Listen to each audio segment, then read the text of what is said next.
Sudah 3 kali menikah, di balik kasus polisi Probolinggo dan kematian mahasiswi UMM. Bayangkan, orang yang seharusnya bisa menjadi tempat untuk merasa aman, justru diduga menjadi bagian dari tragedi yang membuat sebuah keluarga kehilangan anaknya. Lebih mengejutkan lagi, orang yang terseret dalam kasus ini bukan orang asing. Dia adalah seorang anggota kepolisian, dan korban adalah adik iparnya sendiri. Namanya Faradila Amalia Najwa, seorang mahasiswi Universitas Muhammadiyah Malang asal Probolinggo.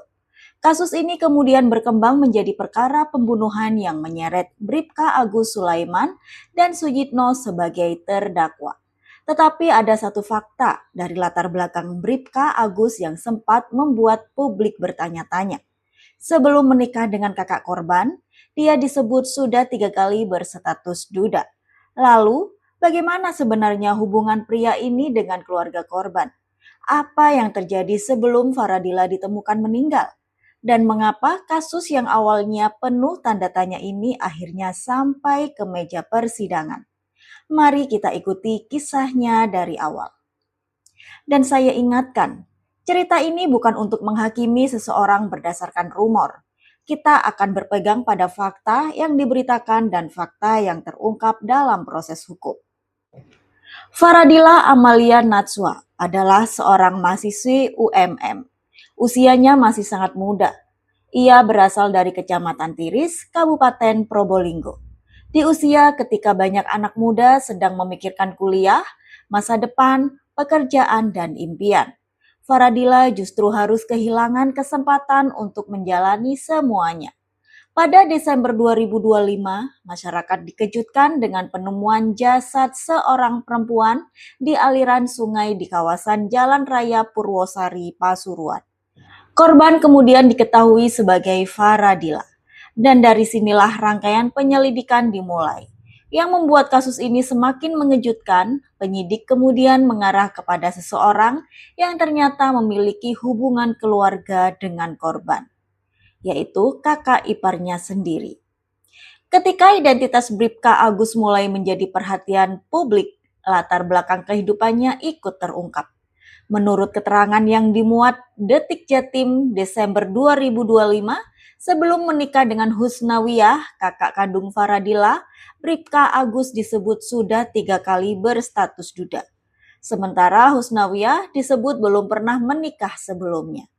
Pernikahan mereka kemudian berlangsung dan keduanya memiliki seorang anak. Pada saat kasus mencuat, sang istri juga disebut sedang mengandung. Informasi mengenai 3 kali pernikahan ini tentu membuat publik bertanya-tanya. Namun perlu digarisbawahi, seseorang pernah menikah beberapa kali bukanlah bukti bahwa orang tersebut melakukan tindak pidana. Yang menentukan bersalah atau tidak adalah proses hukum dan putusan pengadilan. Jadi, fakta 3 kali menikah hanyalah bagian dari latar belakang kehidupan terdakwa, bukan alasan untuk langsung memberikan vonis. Tetapi yang kemudian membuat publik benar-benar marah adalah fakta-fakta yang muncul dalam penyelidikan dan persidangan. Dalam persidangan, jaksa mengungkap konstruksi perkara yang jauh lebih serius. Menurut dakwaan jaksa, persoalan bermula ketika Bribka Agus disebut memiliki masalah cicilan bank yang sudah jatuh tempo. Ia kemudian berusaha mendapatkan uang dari pihak keluarga melalui istrinya. Namun upaya tersebut tidak berhasil. Di sisi lain, Agus mengetahui bahwa Faradila memiliki persoalan terkait laporan polisi. Menurut dakwaan jaksa, korban kemudian diberitahu bahwa persoalan tersebut dapat dibantu untuk diselesaikan dengan menyiapkan uang. Jumlah yang disebut dalam dakwaan adalah 10 juta rupiah. Faradila kemudian diajak bertemu dan sejak saat itu situasinya berubah menjadi sesuatu yang tidak pernah dibayangkan oleh keluarga korban.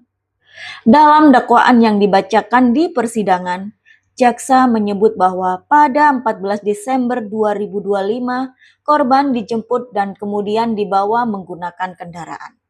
Dalam perjalanan, menurut jaksa, terjadi pembicaraan mengenai uang tersebut. Namun korban disebut mengatakan bahwa dirinya tidak mempunyai uang. Kondisi itu kemudian disebut membuat terdakwa marah. Perjalanan yang seharusnya tidak lebih dari sebuah pertemuan berubah menjadi rangkaian peristiwa yang berakhir tragis. Jaksa kemudian mengungkap bahwa korban diduga dibawa, kemudian kartu ATM dan identitasnya diambil. Uang sebesar 10 juta disebut ditarik dari rekening korban. Dan setelah itu, perkara berubah menjadi jauh lebih serius. Menurut dakwaan jaksa, Agus kemudian menemui Suyitno.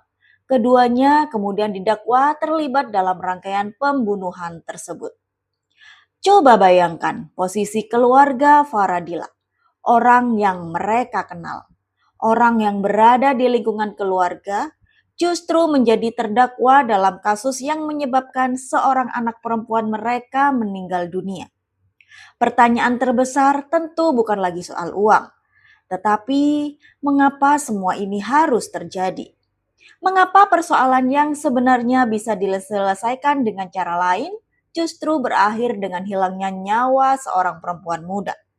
Inilah bagian yang membuat kasus tersebut begitu mengguncang emosi masyarakat. Karena ketika konflik, masalah keuangan, atau sakit hati tidak dikendalikan, konsekuensinya bisa menjadi sesuatu yang tidak dapat dikembalikan lagi. Satu nyawa hilang, satu keluarga kehilangan anak, dan tidak ada uang atau alasan apapun yang dapat mengembalikan kehidupan seseorang. Yang membuat kasus ini semakin menyita perhatian adalah status Bribka Agus sebagai anggota kepolisian. Publik tentu memiliki ekspektasi besar terhadap aparat penegak hukum. Seorang polisi seharusnya menjadi bagian dari sistem yang menjaga masyarakat dan menegakkan hukum.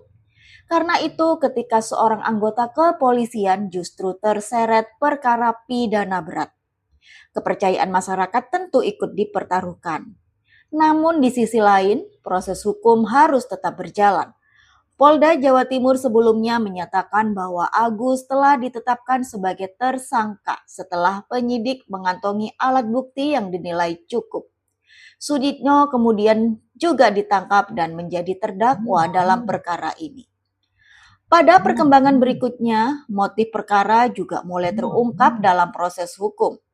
Jaksa menyebut motif yang didakwakan berkaitan dengan upaya memperoleh uang dari korban.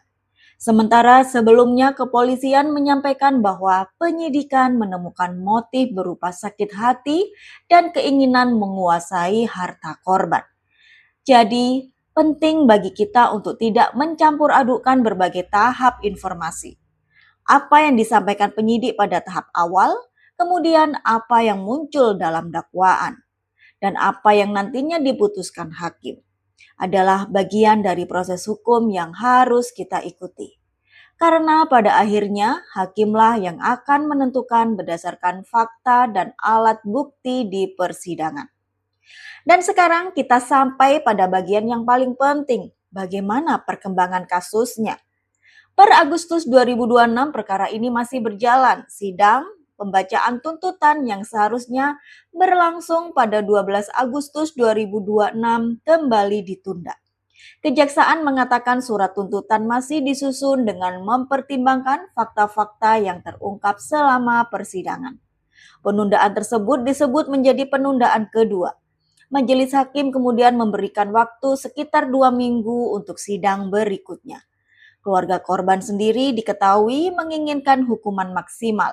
Namun pihak kejaksaan menegaskan bahwa tuntutan akan tetap didasarkan pada pasal yang didakwakan dan fakta persidangan. Artinya, sampai hari ini proses hukumnya belum selesai. Ada satu hal yang mungkin membuat kita semua terdiam. Faradila tidak bisa lagi menjelaskan apa yang sebenarnya ia rasakan. Tidak bisa lagi menceritakan rencana hidupnya. Tidak bisa lagi menyelesaikan kuliahnya. Tidak bisa lagi pulang dan berbicara dengan keluarganya. Sementara orang-orang yang mencintainya harus menjalani hari-hari tanpa dirinya. Dan mungkin inilah alasan mengapa kasus seperti ini begitu mengguncang hati masyarakat. Bukan hanya karena siapa terdakwanya, bukan karena profesinya, bukan hanya karena hubungan keluarga, tetapi karena ada seorang perempuan muda yang kehilangan seluruh masa depannya. Teman-teman, kita boleh marah, kita boleh kecewa. Kita boleh merasa bahwa apa yang terjadi sangat tidak manusiawi. Tetapi jangan sampai kemarahan membuat kita ikut menyebarkan informasi yang belum terbukti. Jangan menghukum orang berdasarkan rumor, dan jangan menjadikan tragedi seseorang sebagai hiburan semata. Biarkan proses hukum berjalan, biarkan bukti berbicara, dan biarkan pengadilan menentukan siapa yang bertanggung jawab dan hukuman apa yang pantas diberikan berdasarkan hukum. Karena pada akhirnya, yang paling membutuhkan perhatian bukan hanya perkara hukumnya, tapi juga keluarga yang harus menjalani hidup setelah kehilangan Faradila. Semoga almarhumah Faradila Amalia Najwa mendapatkan tempat terbaik di sisi Tuhan. Dan semoga keluarganya diberi kekuatan untuk melewati semua proses ini. Jika menurut kalian kasus ini penting untuk diketahui masyarakat, jangan lupa like, subscribe, dan bagikan video ini. Dan tuliskan pendapat kalian di kolom komentar. Menurut kalian, pelajaran terbesar apa yang bisa kita ambil dari kasus ini? Kita bertemu di cerita selanjutnya.